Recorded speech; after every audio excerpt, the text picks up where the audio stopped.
Evo sad ćemo pričati o tajnama zaključenja i u okviru naših tajnih zaključenja pomenut ću 3 segmenta. Prvi je nešto što zovemo drugi će biti 7 lekcija o zaključenju.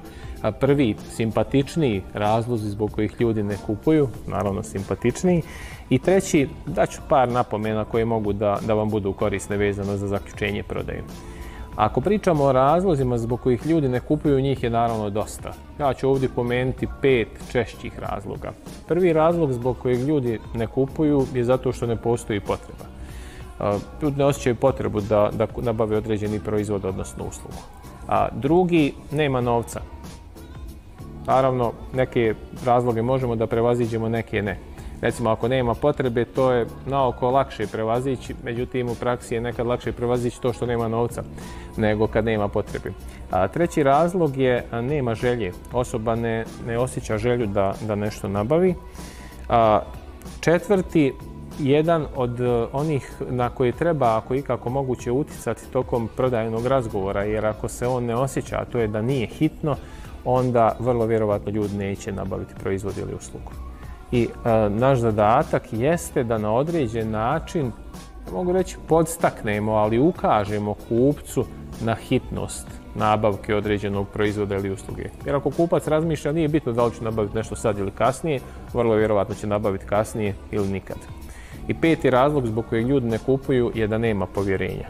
Da nema povjerenja u proizvod, u firmu u kojoj kupujete ili od koje kupujete, ili ovo treće, nema povjerenja u nas, odnosno nema povjerenja u osobu sa kojom razgovaraju. A sljedeći segment o kojem pričamo je nešto što zovemo lekcije o zaključenju prodaje, pa pomenut ćemo 7, rekao bi, korisnih lekcija vezanih za zaključenje. Prva je da kad razgovaramo sa kupcem, da iznos o kojem pričamo pokušamo, kad god je to moguće, pretvoriti u prihvatljive brojke. Druga lekcija zaključenja je da dobar prodavac slabo čuje, ali slabo čuje riječ ne. Odnosno, da se podsjetimo da prodaja počinje u trenutku kad kupac kaže ne. Sve dotad je simpatičan, prijatan razgovor sa kupcem. A treća lekcija koju bi trebalo da se prisjetimo je da dobar prodavac ili vrhunski prodavac se nikad ne brani, niti pokazuje suprotstavljen stav. Ako imate nekog ko pokušava da se brani ili pokazuje da se suprotstavlja na određen način sa kupcem, da znate da nemate posla sa nekim ko dobro radi prodaju. Sljedeća lekcija je da prodavac postavlja što je moguće više pitanja.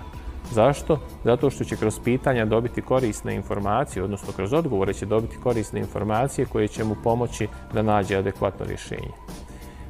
Ono što dobar, odnosno vrhunski prodavac razumije šta mu je njemu ili njoj misija. A misija jeste da igramo utakmicu, ali prije svega da postignemo pogodak. Odnosno naša misija je da se desi prodaja, odnosno sporazum sa kupcem, ako i kako moguće.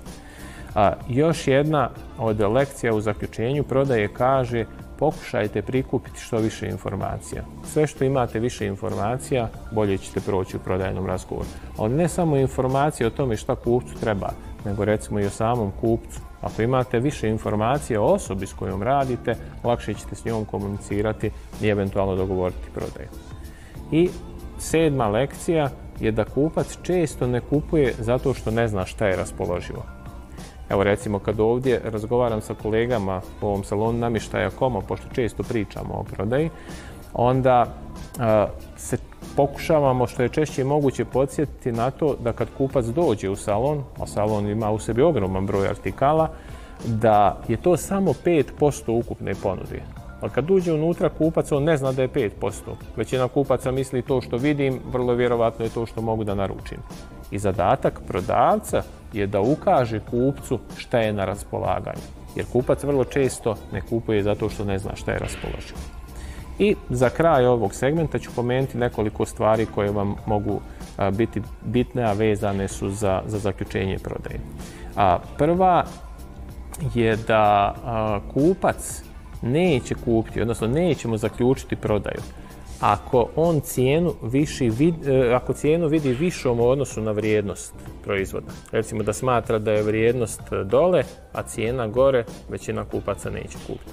potrebno je da kupac ima percepciju da su cijena i vrijednost makar izjednačene. U idealnoj varijanti da je vrijednost viša u odnosu na cijenu. Pomenuo bi još razliku između empatije i sempatije.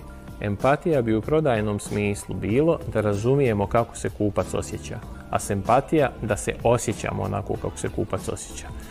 Empatija u prodaji je poželjna, mi možemo razumjeti kako se kupac osjeća, ali ako počinjemo da se osjećamo kako se kupac osjeća, dok on recimo priča o tome kako nema novca, kako niko ništa ne plaća, kako je teška situacija, kako je kriza, ako se počinjemo osjećati sa njim na način da se i mi osjećamo kao on, odnosno da osjećamo sempatiju, onda se vrlo vjerovatno neće desiti zaključenje prodaje. I posljednja napomena je da kupac mnogo više vjeruje onom što vidi nego onom što čuje. Mi možemo da pričamo mnogo različitih stvari, ali kupac će mnogo više vjerovati onom što mu pokažemo ili ako može da proba proizvod ili rješenje, time ćemo povećati vjerovatnoću zaključenja.